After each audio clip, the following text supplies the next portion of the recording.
Vous savez, les gens pensent qu'on travaille parce qu'on est pauvre. Ce n'est pas vrai. En fait, on travaille pour garder la tête haute. Vous savez, la nuance, elle est fine. Le respect de l'heure, le respect de la qualité du travail. Pas du bricolage, du sérieux. Et les bonnes personnes à la bonne place. L'Afrique a besoin de ça. Et c'est pareil dans tous les pays africains. Il faut une révolution des mentalités. La bonne personne à la bonne place et le travail sera fait. Et s'il n'est pas fait, on le dégage, on met quelqu'un d'autre sans état d'âme. Mais ici, quand on veut dégager quelqu'un, vous avez toute une tribu entière pour dire non. C'est comme ça que le monde se développe. Et tant que l'Afrique ne fera pas la même chose, elle restera stagnante. Donc je voudrais qu'on lutte contre la désespérance. Il faut arrêter de dire que tout va mal. Parfois, souvent ici, les gens ils disent « Je ne peux pas continuer les études parce que je n'ai pas les moyens. » Hey, ça c'est du n'importe quoi. Franchement, même en Europe, même en Amérique, il y a des étudiants qui travaillent chez McDonald's pour payer leurs études. Donc je n'ai pas les moyens, ce n'est pas une raison d'arrêter les études. Et je pense que je suis très bien placé pour le dire. J'ai gagné mon premier salaire, j'avais 12 ans et demi, c'était à Banjul, Mbindan. Voilà, et je l'ai fait à Dakar, je l'ai fait ici, je l'ai fait à Strasbourg. Il faut que les gens déplacent la fierté. La fierté, ce n'est pas avoir les mains propres et réclamer de quoi vivre aux autres. La fierté, c'est transpirer pour faire fleurir sa propre vie. Et au Sénégal, on a parfois des fiertés mal placées.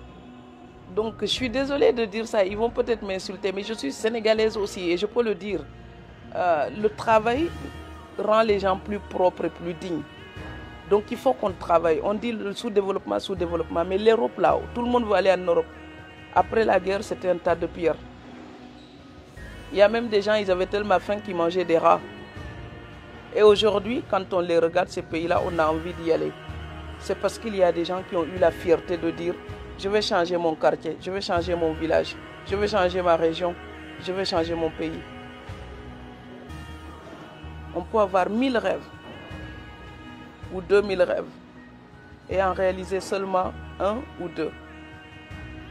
Mais ce qui est sûr, c'est qu'on ne réalise jamais un rêve qu'on n'a pas formulé dans sa tête. De la même manière, quand on va en Europe aujourd'hui, dans les années 70 ou les années 60, quand on parlait des 30 glorieuses, il y avait du travail pour tout le monde en général. Et les gens venaient d'Afrique et trouvaient tout de suite du travail.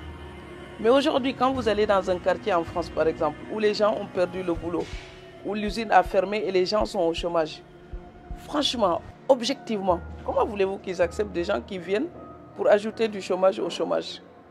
C'est tragique, mais c'est aussi une réalité, il faut la voir. Il ne faut pas voir seulement du racisme.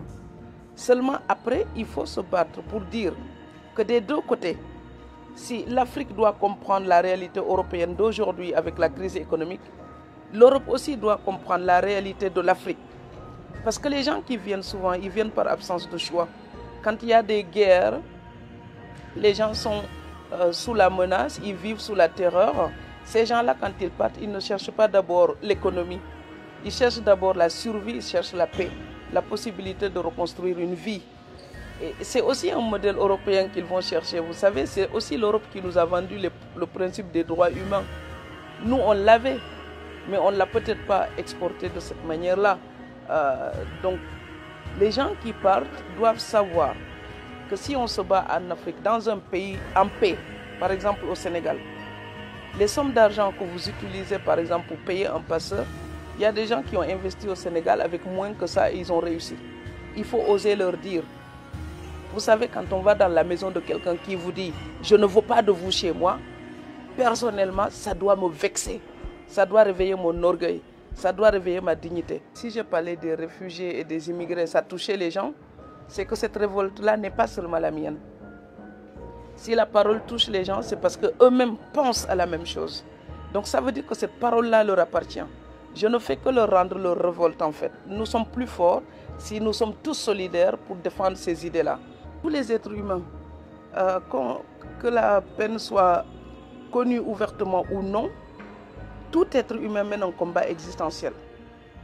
Quelle que soit la situation. Vivre, c'est se battre aussi. C'est lutter. Bien sûr, il y a des gens qui ont une vie plus facile.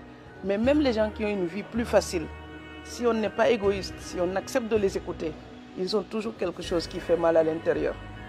Et c'est pour ça que j'avais écrit mon livre qui s'appelle « Inna Souvi nos vies ». C'est-à-dire, qui que l'on soit, il nous manque toujours quelqu'un ou quelque chose dans la vie. Donc les peines, finalement, ce sont comme des escaliers. Pour aller au 10e étage, il faut passer par le 3e. Il n'y a pas de solution.